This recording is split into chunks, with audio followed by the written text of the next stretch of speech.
There once was a boy in the county Mayo. Guleesh was his name. There was the finest rath a little way off from the gable of the house, and he was often in the habit of seating himself on the fine grass bank that was running round it.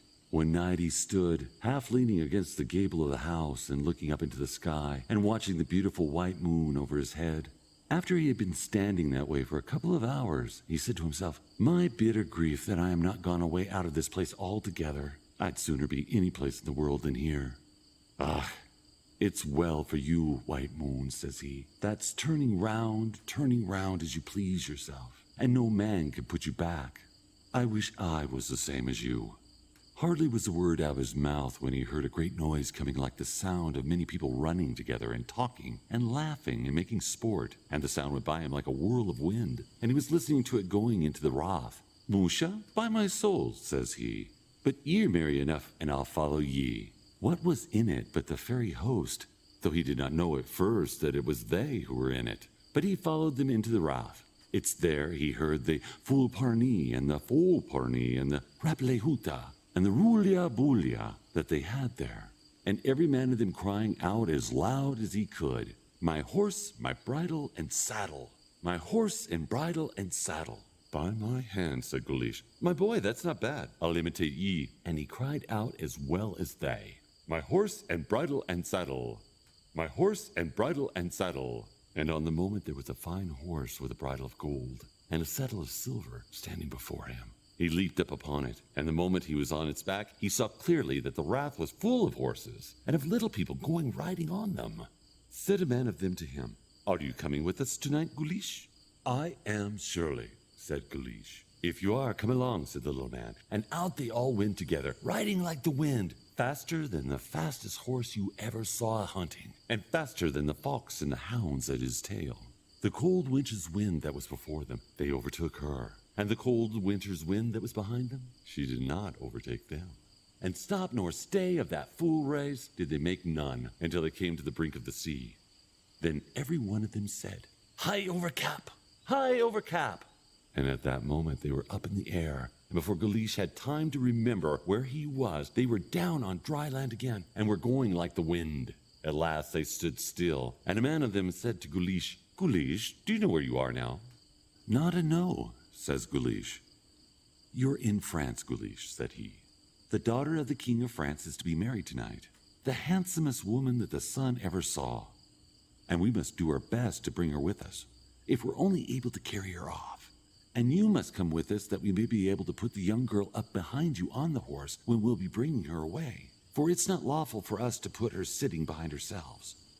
But you're flesh and blood, and she could take a good grip of you, so that you won't fall off the horse. Are you satisfied, Guleesh, and will you do what we're telling you?" "Why shouldn't I be satisfied?" said Guleesh. "I'm satisfied, surely, and anything that ye will tell me to do, I'll do it without doubt." They got off their horses there, and a man of them said a word that Guleesh did not understand, and on the moment they were lifted up, and Guleesh found himself and his companions in the palace. There was a great feast going on there, and there was not a nobleman or gentleman in the kingdom but was gathered there, dressed in silk and satin, and gold and silver. And the night was as bright as the day with all the lamps and candles that were lit, and Guleesh had to shut his 2 eyes at the brightness. When he opened them again and looked from him, he thought he never saw anything as fine as all he saw there. There were 100 tables spread out, and they're full of meat and drink on each table of them, flesh meat and cakes and sweetmeats, and wine and ale, and every drink that ever a man saw. The musicians were at the 2 ends of the hall, and they were playing the sweetest music that ever a man's ear heard. And there were soon women and fine youths in the middle of the hall, dancing and turning, and going round so quickly and so lightly that it put a suron in Guleesh's head to be looking at them. There were more there playing tricks, and more making fun and laughing, for such a feast as there that day had not been in France for 20 years, because the old king had no children alive, but only the one daughter, and she was to be married to the son of another king that night. 3 days the feast was going on, and the 3rd night she was to be married, and that was the night that Guleesh and the sheehogues came, hoping, if they could, to carry off with them the king's young daughter. Guleesh and his companions were standing together at the head of the hall, where there was a fine altar dressed up, and 2 bishops behind it waiting to marry the girl as soon as the right time should come. Now nobody could see the she-hogs, for they said a word as they came in that made them all invisible, as if they had not been in it at all. "Tell me which of them is the king's daughter," said Guleesh, when he was becoming a little used to the noise and the light. "Don't you see her there, away from you?" said the little man that he was talking to. Guleesh looked where the little man was pointing with his finger, and there he saw the loveliest woman that was, he thought, upon the ridge of the world. The rose and the lily were fighting together in her face, and one could not tell which of them got the victory. Her arms and hands were like the lime. Her mouth as red as a strawberry when it is ripe. Her foot was as small and as light as another one's hand. Her form was smooth and slender, and her hair was falling down from her head in buckles of gold. Her garments and dress were woven with gold and silver, and with the bright stone that was in the ring on her hand was as shining as the sun. Guleesh was nearly blinded with all the loveliness and beauty that was on her. But when he looked again, he saw that she was crying, and that there was the trace of tears in her eyes. "It can't be," said Guleesh, "that there's grief on her, when everybody around her is so full of sport and merriment." "Musha, then, she is grieved," said the little man, "for it is against her own will she's marrying, and she has no love for the husband she is to marry. The king was going to give her to him 3 years ago, when she was only 15, but she said she was too young, and requested him to leave her as she was yet. The king gave her a year's grace, and when that year was up, he gave her another year's grace, and then another.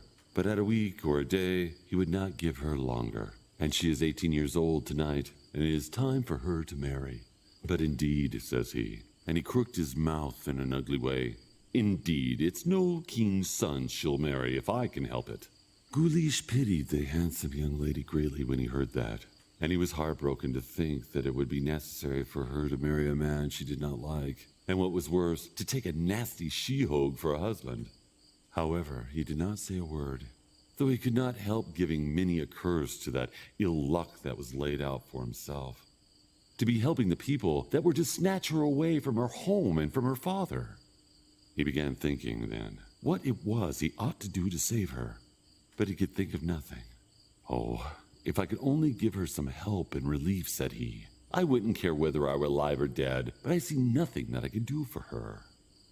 He was looking on when the king's son came up to her and asked for a kiss, but she turned her head away from him. Guleesh had double pity for her then, when he saw the lad taking her by the soft white hand and drawing her out to dance. They went round in the dance near where Guleesh was, and he could plainly see that there were tears in her eyes. When the dancing was over, the old king, her father, and her mother, the queen, came up and said that this was the right time to marry her, that the bishop was ready, and it was time to put the wedding ring on her and give her to her husband. The king took the youth by the hand, and the queen took her daughter, and they went up together to the altar, with the lords and great people following them.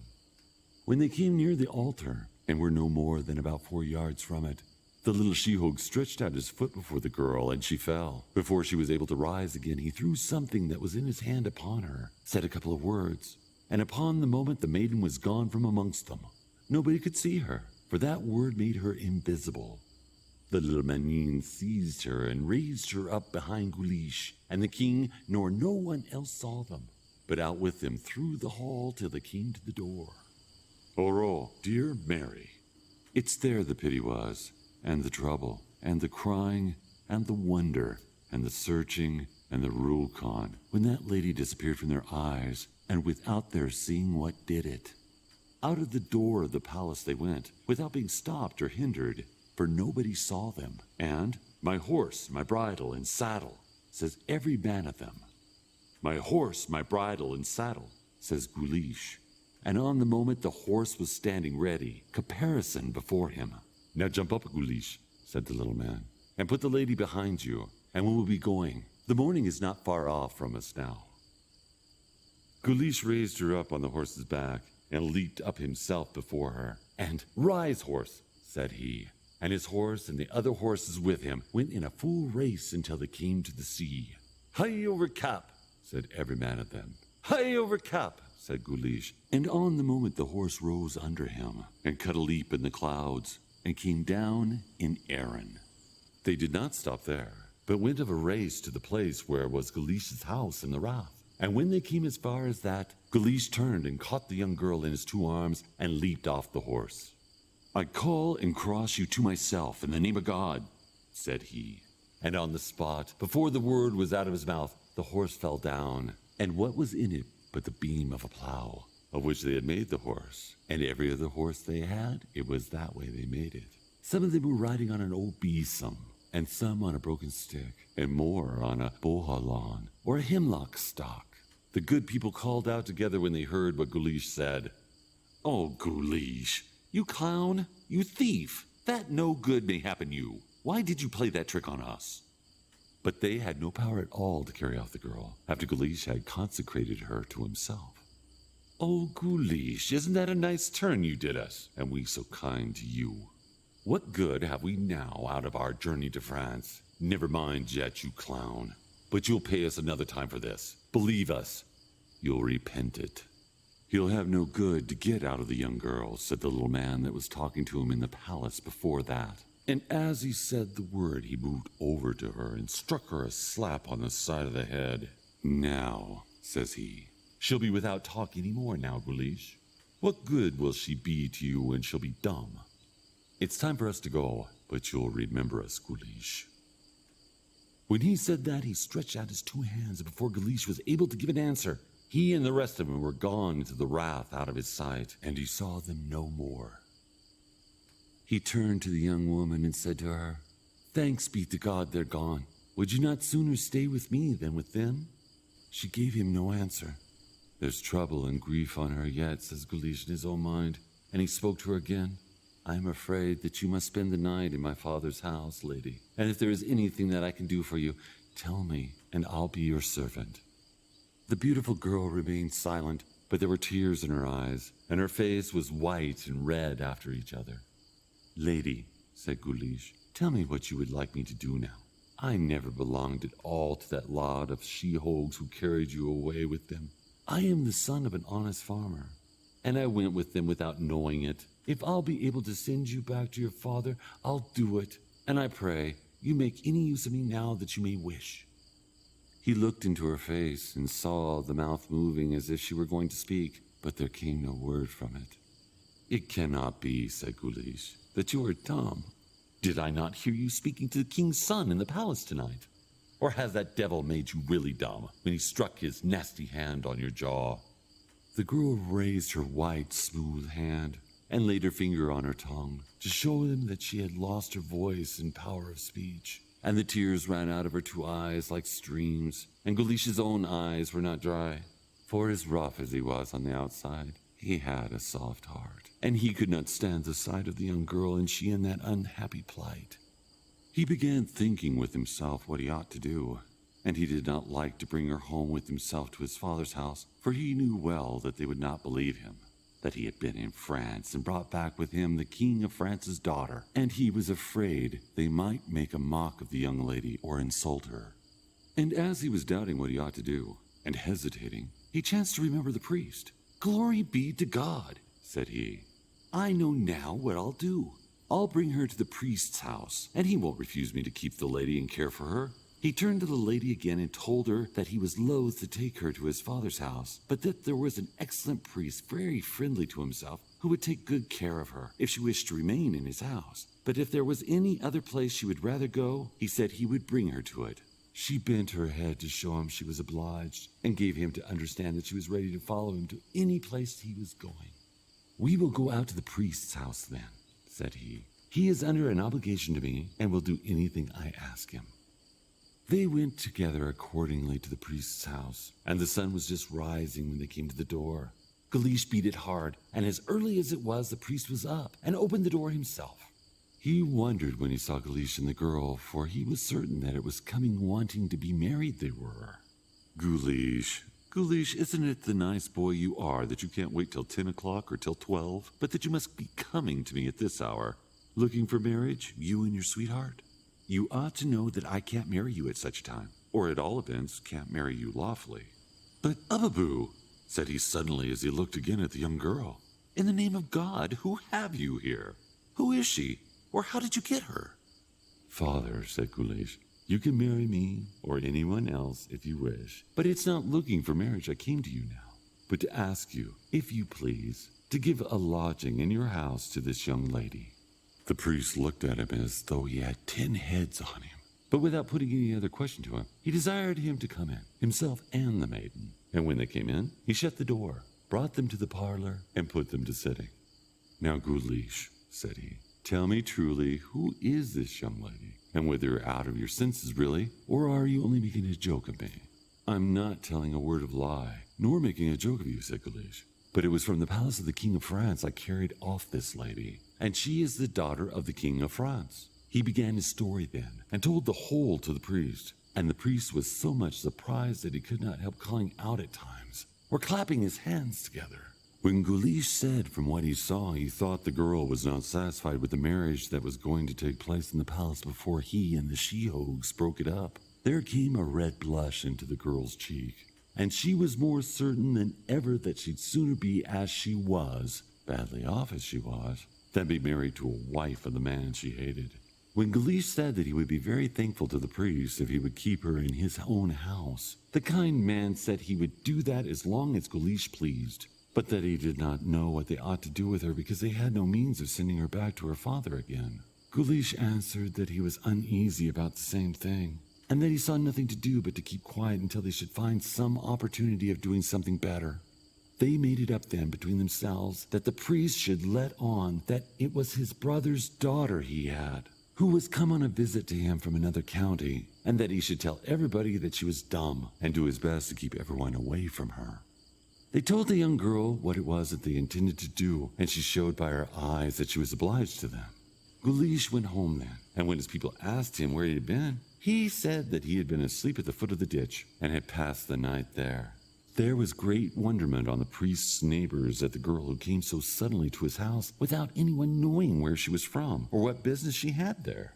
Some of the people said that everything was not as it ought to be, and others that Guleesh was not like the same man that was in it before, and that it was a great story how he was drawing every day to the priest's house, and that the priest had a wish and respect for him, a thing that they could not clear up at all. That was true for them indeed, for it was seldom the day went by but Guleesh would go to the priest's house and have a talk with him, and as often he would come used to hope to find the young lady well again, and with leave to speak, but alas, she remained dumb and silent, without relief or cure. Since she had no other means of talking, she carried on a sort of conversation between herself and himself by moving her hand and fingers, winking her eyes, opening and shutting her mouth, laughing or smiling, and 1,000 other signs, so that it was not long before they understood each other very well. Guleesh was always thinking about he would send her back to her father, but there was no one to go with her, and he himself did not know what road to go, for he had never been out of his own country before the night that he brought her away with him, nor had the priest any better knowledge than he. But when Guleesh asked him, he wrote 3 or 4 letters to the King of France, and gave them to the buyers and sellers of wares who used to be going from place to place across the sea. But they all went astray, and never a one came to the king's hand. This was the way they were for many months, and Guleesh was falling deeper and deeper in love with her every day, and it was plain to himself and the priest that she liked him.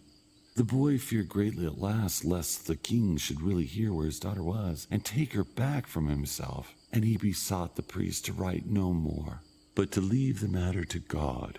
So they passed the time for a year, until there came a day when Guleesh was lying by himself on the grass, on the last day of the last month in autumn, and he was thinking over again in his own mind of everything that happened to him from the day that he went with the she-hogs across the sea. He remembered then, suddenly, that it was one November night that he was standing at the gable of the house, when the whirlwind came, and the she-hogs in it. And he said to himself, we have November night again today, and I'll stand in the same place I was last year until I see if the good people come again.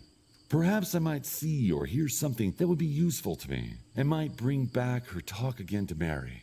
That was the name himself and the priest called the king's daughter, for neither of them knew her right name. He told his intention to the priest, and the priest gave him his blessing. Guleesh accordingly went to the old Roth when the night was darkening, and he stood with his bent elbow leaning on a grey old flag, waiting till the middle of the night should come. The moon rose up slowly, and it was like a knob of fire behind him, and there was a white fog which raised up over the fields of grass and all damp places, through the coolness of the night after a great heat in the day. The night was calm, as is a lake, and there is not a breath of wind to move a wave on it. But there was no sound to be heard but the cronon of the insects that would go by from time to time, or the hoarse sudden scream of the wild geese as they passed from lake to lake, half a mile up in the air over his head, or the sharp whistle of the golden and green plover rising and lying and rising, as they do on a calm night. There were 1,000 bright stars shining over his head, and there was a little frost out, which left the grass under his foot white and crisp. He stood there for an hour, for 2 hours, for 3 hours, and the frost increased greatly, so he heard the breaking of the tramlines under his foot as often as he moved. He was thinking in his own mind at last that the she-hogs would not come that night, and that it was as good for him to return back again, when he heard a sound far away from him, coming towards him, and he recognized what it was at the first moment. The sound increased, and at first it was like the beating of waves on a stony shore, and then it was like the falling of a great waterfall, and at last it was like a loud storm in the tops of the trees, and then the whirlwind burst into the wrath of one rout, and the she-hogs were in it. It all went by him so suddenly that he lost his breath with it. But he came to himself on the spot, and put an ear on himself, listening to what they would say. Scarcely they had gathered into the rath, till all began shouting and screaming and talking amongst themselves, and then each one of them cried out, "My horse, and bridle, and saddle! My horse, and bridle, and saddle!" And Guleesh took courage, and called out as loudly as any of them, "My horse, and bridle, and saddle! My horse, and bridle, and saddle!" But before the word was well out of his mouth, another man cried out, "Ora, Guleesh, my boy, are you here with us again? How are you getting on with your woman? There's no use in your calling for your horse tonight. I'll go bail you won't play such a trick on us again. It was a good trick you played on us last year." "It was," said another man. "He won't do it again. Isn't he a prime lad? The same lad, to take a woman with him that never said as much to him as, 'How do you do?' since this time last year," says the third man. "Perhaps he likes to be looking at her," said another voice. "And if the Omadon only knew that there was an herb growing up by his own door, and if he were to boil it and give it to her, she'd be well," said another voice. "That's true for you. He is an Omadon. Don't bother your head with him. We'll be going. We'll leave the bodak as he is." And with that they rose up into the air, and out with them with one rooya booya the way they came in, and they left poor Guleesh standing where they found him, and the two eyes going out of his head, looking after them and wondering. He did not stand long till he returned back, and he thinking in his own mind on all he saw and heard, and wondering whether there really was an herb at his own door that would bring back the talk to the king's daughter.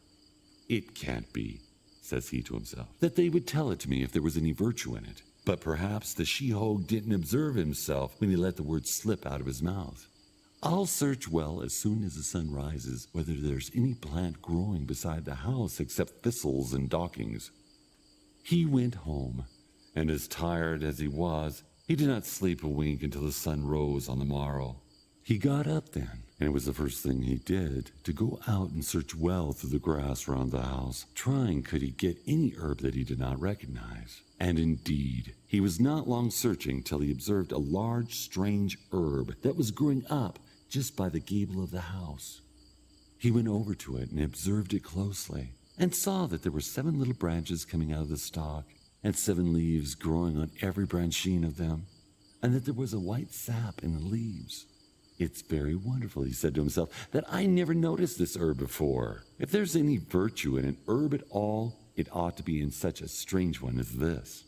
He drew out his knife, cut the plant, and carried it into his own house, stripped the leaves off of it, and cut up the stalk, and there came a thick white juice out of it, as there comes out of the sow thistle when it is bruised, except the juice was more like oil.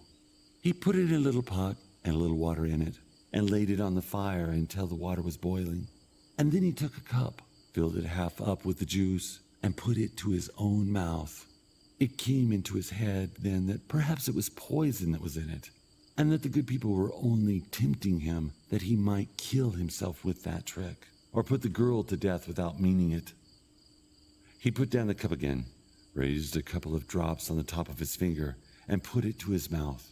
It was not bitter, and indeed had a sweet, agreeable taste. He grew bolder then, and drank the full of a thimble of it, and then as much again, and he never stopped till he had half the cup drunk.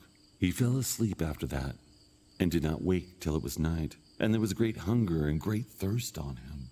He had to wait then, till the day rose, but he determined, as soon as he should wake in the morning, that he would go to the king's daughter and give her a drink of the juice of the herb.